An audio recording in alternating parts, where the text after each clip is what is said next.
तो आज शुरू करने वाले हैं आप लोगों का एक नया चैप्टर क्लास 10 का फिजिक्स का, राइट। फिजिक्स के एक नए चैप्टर की शुरुआत हम लोग आज करेंगे। चैप्टर का नाम रहेगा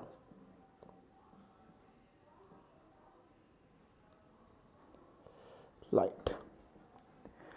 लाइट चैप्टर है। लाइट के बारे में हम लोग पहले भी बातें कर चुके हैं बहुत सारी, जानते हैं कि लाइट क्या होता है। Light basically light is a source light is a form of energy,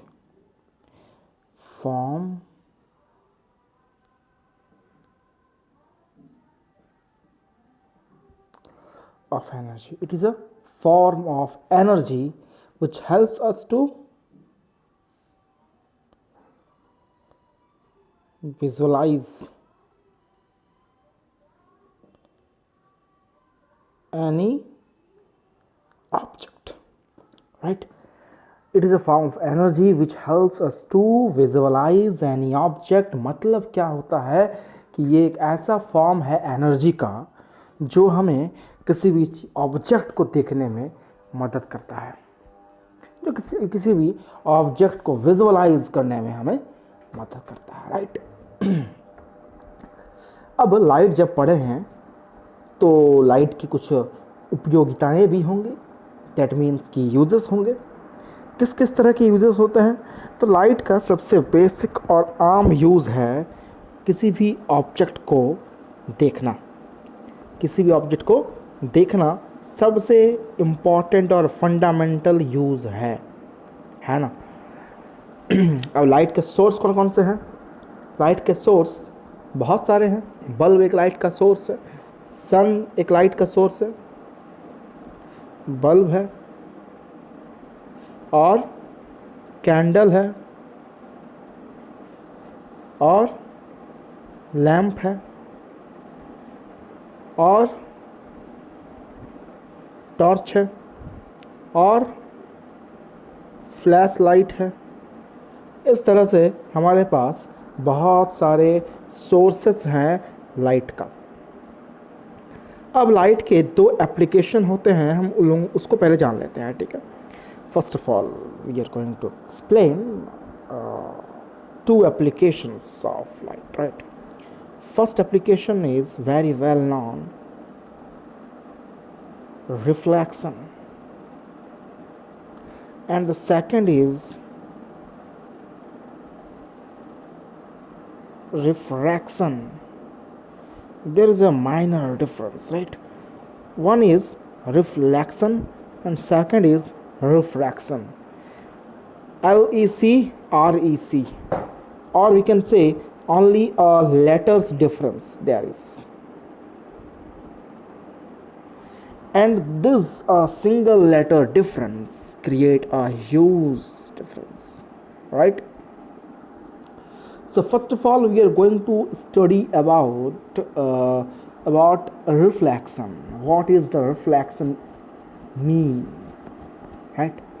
After that we will study about the refraction. So guys, let's start without wasting our time, right? First topic, reflection. What is it? So when any object, when there is a source of light, there is a source of light from which numerous rays are emitting. Rays means what? Rays means what? Collection of beam.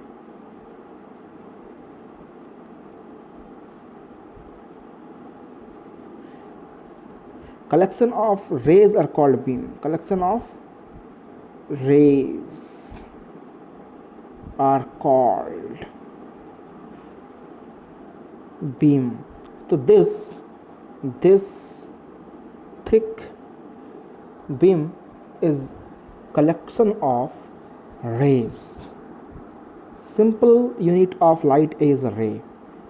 The simplest unit of light is ray.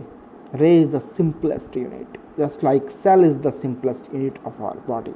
Cell is the building block, the smallest unit, the fundamental unit of our body. In the same way, rays are the fundamental block of light. So, let us suppose there is a surface. There is a surface.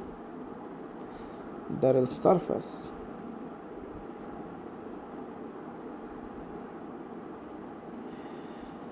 And on that surface, there is a source. There is a source of light. There is a source of light from where a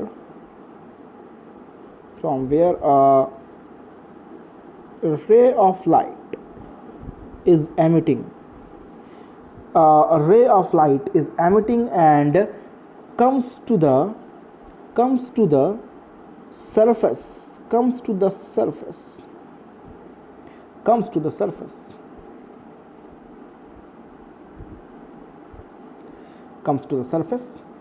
Let us suppose the surface name is PQ. PQ is the name of this surface. This surface is basically known as reflecting surface, whose one surface is plane and the other surface is polished. So the upper side, this side is reflecting surface, the plane surface, and the another side is polished. Basically it is polished with silver.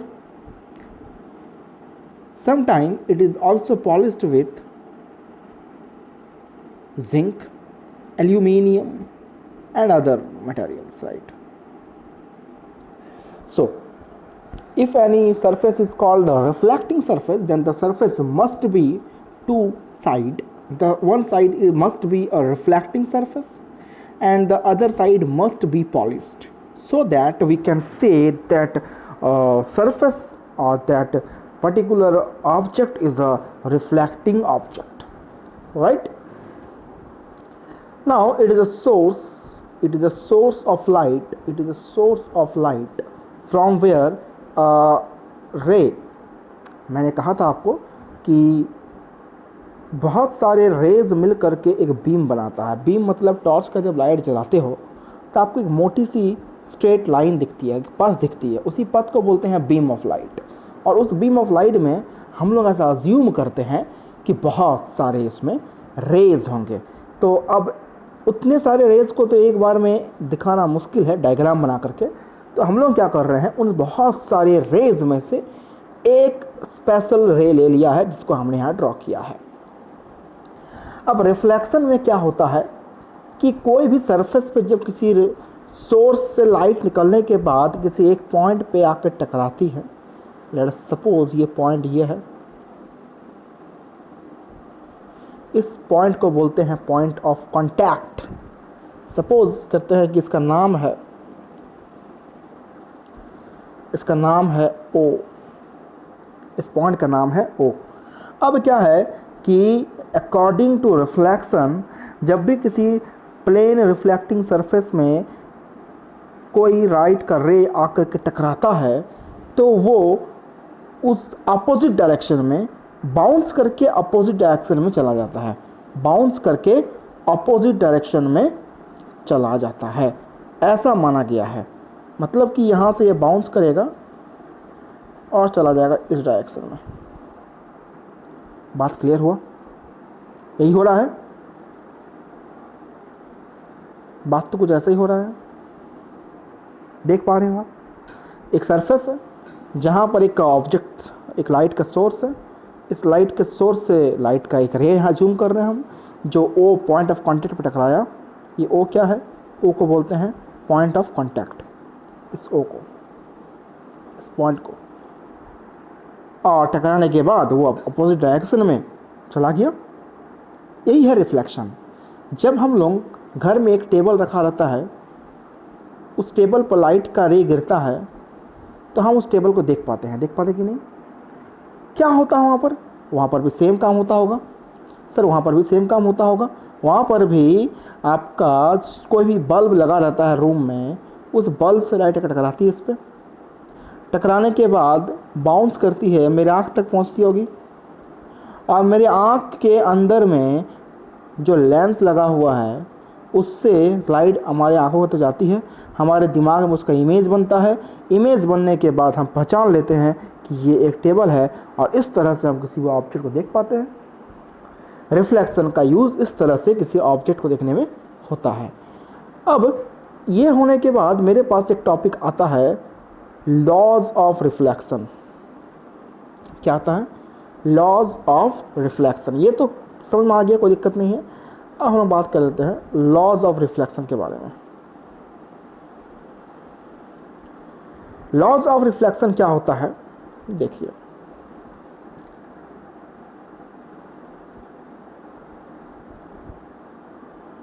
Reflection का तो समझ में आ गया कि कुछ नहीं है, वो किसी सोर्स से आएगा, रिफ्लेक्टिंग सरफेस पर टकराएगा किसी एक पॉइंट पर और अपोजिट डायरेक्शन में चला जाएगा। यही जो बाउंस करने का जो तरीका है, इसी को बोलते हैं रिफ्लेक्शन। नोट्स लिखवा देंगे कि डेफिनेशन क्या होता है एग्ज़ाम में लिखने के लिए। फिलहाल समझो, हर चीज़ के लिए हर टाइम नोट्स मत मांगा करो यार, पहले समझ तो लो कि ये है क्या, उसके बाद बाकी सारी बातें होंगी। तो पहला हो गया लॉज ऑफ रिफ्लेक्शन, हम समझेंगे अब, ठीक है। According to this law, whenever any ray of light whenever any ray of light is coming from a source, contact with a point surface on the reflecting surface, जब भी किसी एक source से होते हुए लाइट निकलती है और आती है और टकराती है किसी सरफेस के एक पॉइंट पर, तो वो बाउंस करके चली जाती है अपोजिट डायरेक्शन में। तो अगर बीच में एक नॉर्मल ड्रॉ किया जाए, बीच में एक नॉर्मल ड्रॉ किया जाए, नॉर्मल यानी कि बिल्कुल इसके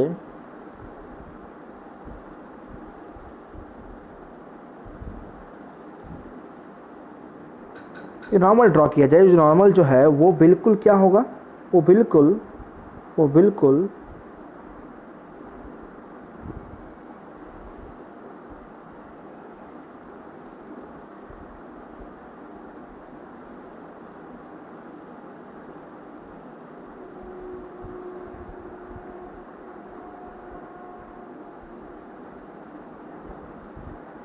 इस सरफेस पे क्या होगा, 90 डिग्री होगा।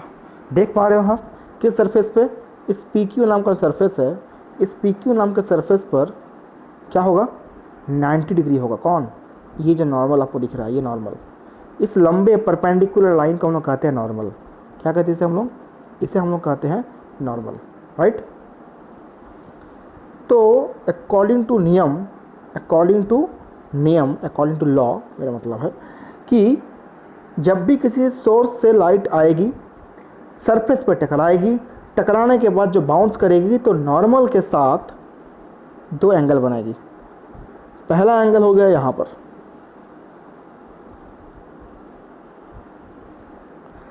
ठीक है, और दूसरा एंगल कहाँ पर होगा, जल्दी जल्दी बोलो। तो दूसरा एंगल होगा यहाँ पर, बना रहा है। ये दोनों एंगल का वैल्यू आपस में बराबर होगा according to first law of reflection, कि जब भी किसी सोर्स से लाइट का रे आता है, टकराता है, टकराने के बाद बाउंस करता है, तो नॉर्मल के साथ बनने वाला जो दो एंगल होगा, उन एंगल्स का वैल्यू आपस में बराबर होगा। ये रूल नंबर फर्स्ट, पहला लॉ। अब पहले लॉ को जानने के बाद एक कुछ जान लेते हैं इस ड्राइंग में अलग अलग पार्ट्स का नाम। तो ये तो हो गया हमारा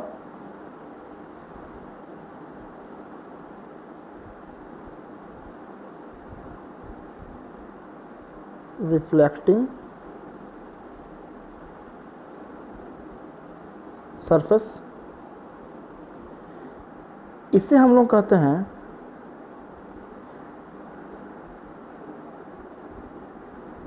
रिफ्लेक्टेड,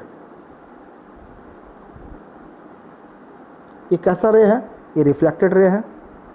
और यहाँ पर जो ये रे दिख रहा है ये कैसा रे है? तो ये आकर आ रहा है, इन कर रहा है, इसीलिए इसी कहते हैं हम लोग इंसिडेंट रे। और इंसिडेंट रे, और इसको क्या कहते हैं? इसे कहते हैं नॉर्मल। इंसिडेंट रे और नॉर्मल के बीच के एंगल को बोलते हैं एंगल ऑफ इंसिडेंस, आई। क्या कहते हैं? एंगल ऑफ इंसिडेंस, आई। और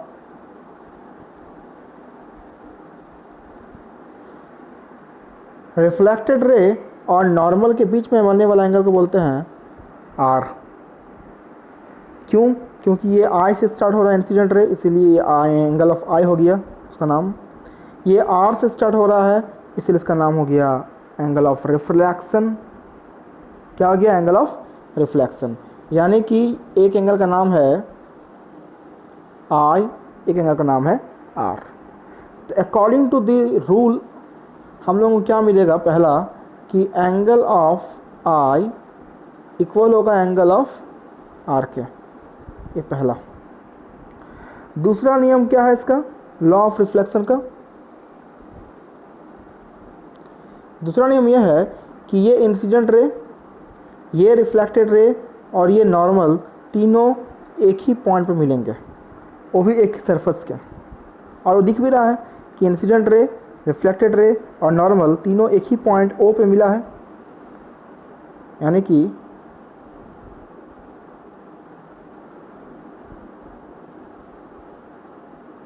incident ray, reflected ray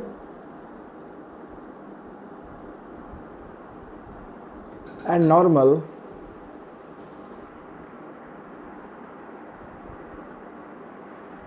all lies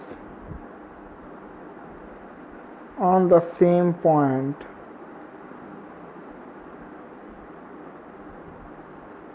of same plane. Same plane के सेम पॉइंट पे ये तीनों रे लाई करेगा, incident ray, reflected ray, normal. ये तीनों एक ही पॉइंट पर, एक ही सरफेस के एक ही पॉइंट पर तीनों लाई करेगा। लाई का मतलब क्या होता है? रहना, रहना, रहना, रहेगा। तो ये हो गया दो law, two laws of reflection are there.